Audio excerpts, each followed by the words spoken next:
Welcome to Beirut, Lebanon. We got in here late last night after a flight from Zurich, Switzerland. We changed to Izmir in Turkey. Yeah. And then after about an hour and a half, even maybe 2 hours of passport control, there's big queues there. Got out, got to our hotel, had a good rest last night, and we're up bright and early to explore the city today. Yeah, the weather looks absolutely perfect and we're really excited to see Beirut, Lebanon. It's not somewhere where either of us have researched too much, so we're looking forward to seeing what we can find here. But first this morning, I think we need to go and pick up some Lebanese pounds. Yeah, to buy breakfast with, because we're quite hungry. So while researching to find a hotel for our stay in Beirut, we found that it could be quite expensive, especially if you're staying here for quite a few days. So I found a great hotel. It's called the Parisian. Next door is the Radisson. It's on a great road and it's also a great price. It's $60 per night, and the rooms I can show you are quite big. Sean's just there getting ready. And we have, sorry Sean, we have a standard bathroom, all of your essentials, and you can also get breakfast included for an extra, I think, $5 or $10 per night. So we're strolling along the waterfront here on Zaitunay Bay. It's quite a unique architecture along the front here. We've got abandoned buildings and brand new high-rises, so it's definitely an east meets west situation here on the bayfront. Yeah, this really affluent area of the town. We've got these brand new buildings there. We've actually got some super yachts behind us here. It's actually a really cool vibe. It's really cool, really cool.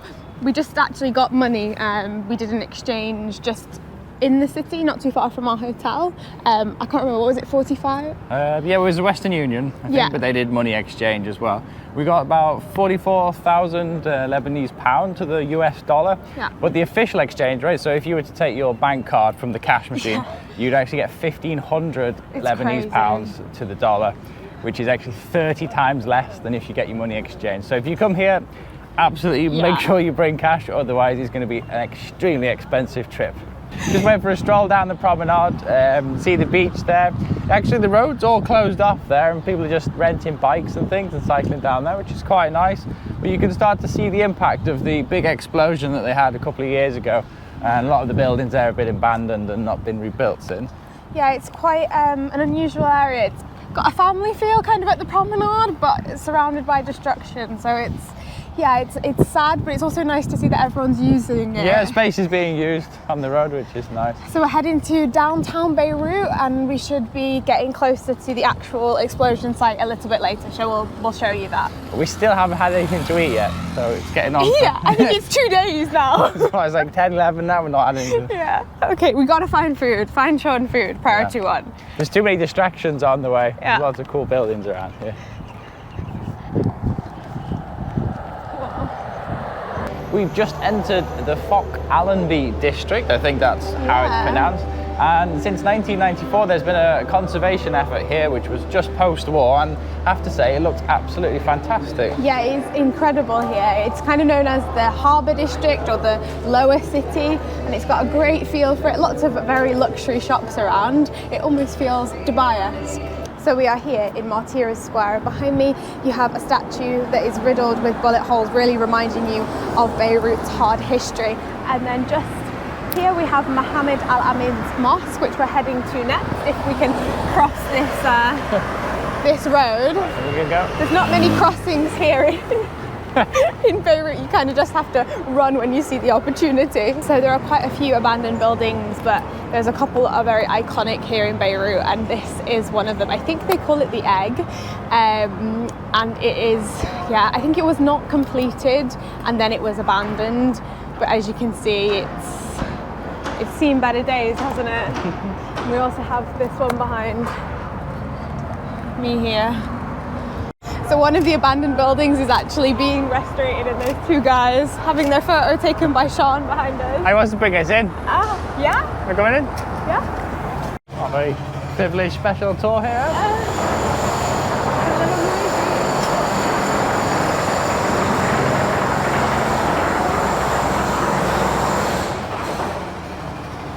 So we just had a walkthrough. They're doing an incredible job. Looks like they're putting in a new roof to protect the structure. Yeah, full restoration work going on. It's quite noisy. It's very noisy. Really cool though. But the guys are working hard. It's great that they asked us to come in so we can see it. Thank goodness for no health and safety. We got free rein to have a little look around here. I feel like I should have a hard hat on and a high-vis jacket. What an incredible experience. When this place is finished, it's going to be amazing. It's so nice to see the locals all working on the building. It's awesome. Bye guys, bye.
So since we started researching Lebanon, top thing that we needed to do was falafel.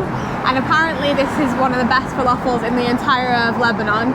So I am so excited. I'm starving to try it. There it is. Let's go check it out. It smells so good. I think this is quite possibly the most insane place I've ever eaten falafel. And I've eaten falafel in a lot of places around the world, but this surroundings right now, I don't think it gets much more adventurous and incredible and authentic than this. I'm so glad we found this place finally. Hello. Hello. 2 falafel wraps. Yeah.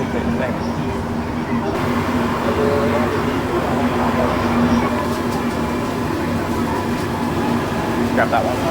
Shotgun.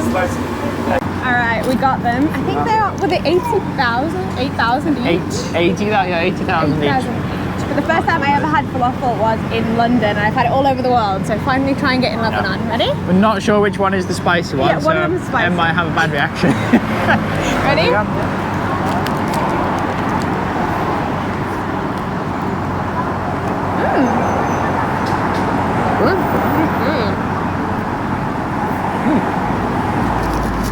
Tons of herbs and things in there too. Yeah. Super nice. Really fresh.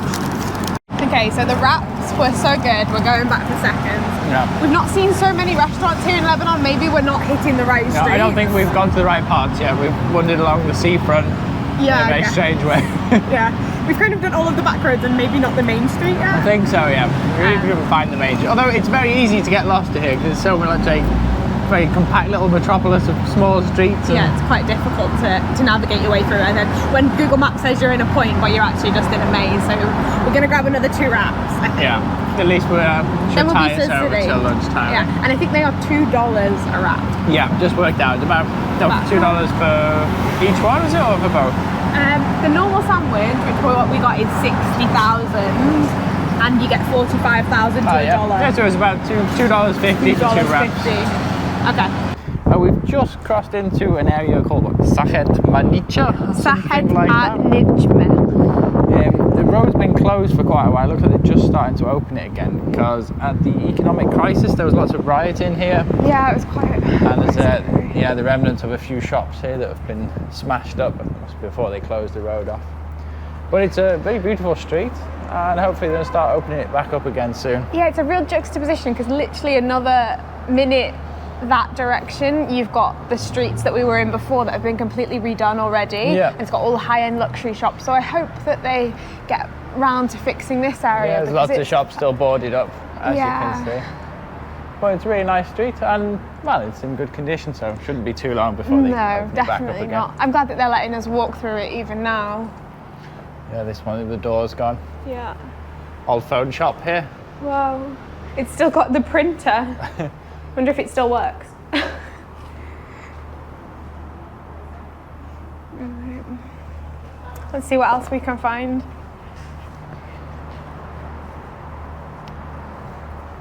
You can't even think to imagine how grand this place would have been. Absolutely, when it was. It's like the main boulevard. Because it was not even that long ago. It's absolutely deserted. It's got an almost shivers. It's got a very kind of eerie vibe to it because it's so empty. But when you walk on the other streets and it's full of people and families. Here's some information. That's what it used to look in at old times. Yeah. Maarad Street was named after the 1921 International Fair, which brought attention to Beirut during the period of the French Mandate. Today, named Jacques Marek Street, it was a part of the 1915 plan designed to connect the lower town beside the harbour to the upper town that extends as far out as pine forests on the outskirts of Beirut. Wow. Incredible. Oh, and look at the views of the mosque this way as well.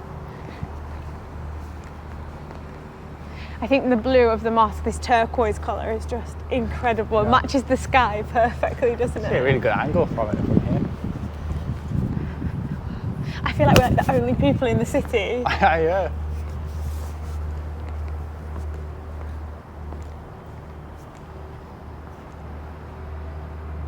You can just imagine these shops, can't you, filled with people and clothes, or shoes and hats.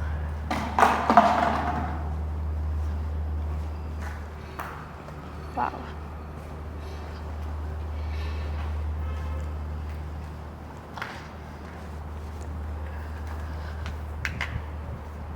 I can't even begin to imagine what the people of Lebanon and the Lebanese people have been through.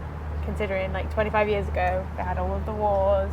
Absolutely. And then to kind of start to rebuild the city again. And then the economic crisis. It's such a tragic tale. Should we go up that road? Yeah. No, maybe. This place is crazy.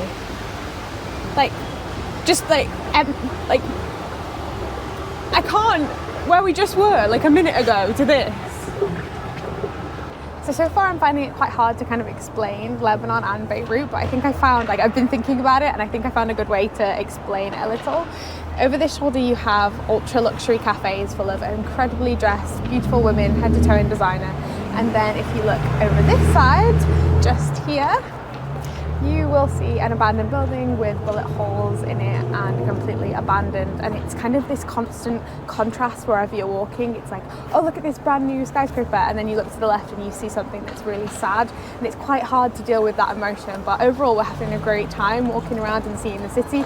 I think now we're going to head towards the sea again and want to walk along the front in the evening and maybe grab dinner. Just walking past the Beirut Tower here. It's apparently an award-winning structure for its architecture. It's pretty impressive. But on the other side of the road is the renowned Holiday Inn, what's left of it from the Civil War that they had here. Now, just talking to one of the security guards there, and he says they plan to leave this here as a reminder to the people about the Civil War. And yeah, you can't forget when you see that. You can still see all the shell holes and the bullet holes riddling the side there. I bet it was an incredible building in its day. Yeah, with views of the harbour. Yeah. Oh yeah, completely destroyed. I think we're headed this way though. Oh, not that way. Okay, this way, go back down. My one complaint about Beirut, please put in some crossings for the pedestrians and the tourists. Go. Okay, go.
We have stumbled across a fantastic restaurant on the seafront here, and we may have ordered too much food again. It's hard to know what we actually ordered and what the quantities were like, but it should be enough for tonight. Yeah, we've got some like traditional Lebanese food. We've got tabouli and fattoush and hummus and a rice dish. I'm not too sure what this one is, and a bean dish as well. Possibly a take on baked beans. It might be the Lebanese version of baked beans, but we're going to tuck into this now. I'm so excited to try them. Yeah, we haven't really eaten today, so yeah, we're really looking forward to this. They've done us proud. All right, what's your favourite so far? The fattoush salad, this one, it's got like crunchy pieces of pita in it, is really good. But then I think this is the eggplant, and it's got like pomegranate seeds with balsamic glaze on it, which is fantastic. But the hummus is the smoothest hummus I've ever had. Like, it's almost like butter. It's that. What is that? Spinach here? This is a spinach with fried onions and again pomegranates. I love how much they use pomegranates. I can't decide if I like the tabouli salad more or the fattoush salad. It's basically a bowl of herbs, isn't it? It's so good. It's really good. And the lights just went out. Yeah, the lights just went out. Apparently it's a common occurrence in the tower tops. I can't imagine what would happen if we were in like London or Zurich and the lights went out in a restaurant. In the panic. Yeah. 100 iPhones would go off. Yeah. Like, look at that hummus. Like, you guys, seriously. It's olive oil, vine leaves, stuffed with rice. A bit sour, but it's very good. Oh, it sounds Super. great. You enjoy your meals. Thank you very much. It's been incredible. Thank you. Perfect, thanks. Shukran. Apparently these are quite traditional here. I've only had them once before. Did we order these as well? No, we don't think we did. I think these are just The binding. the binding. Oh, great. So these come recommended. Try them. We'll take one out. Yeah. With my fingers on these, I think. There we go. Alright. I'm straight in, eh? Whoa. You don't learn any manners. They're like... My goodness, I can't even explain that flavour. You try and explain what that tastes like. They're not like I've had before. They can taste completely different to what I've had back in Europe. Is it mushroom and oil in there? I don't think it's mushroom. It's like rice and I think walnuts. I think it's walnuts. Quite possibly. It's really tasty though. Yeah, that's good. Do you know the thing that I'm looking forward to after dinner the most? Getting a cup of tea. Cup of it's tea. like normal here, isn't it? It's like cultural to have tea. You after. can order a cup of tea. Yeah. Wow. So you seem to have integrated quite well there. Rocking the Lebanese hat. Fez vibe. We're just blending in here, trying not to draw any attention to ourselves. No, we don't want to look like tourists. Don't want to look like travellers. We're just trying to be part of the culture.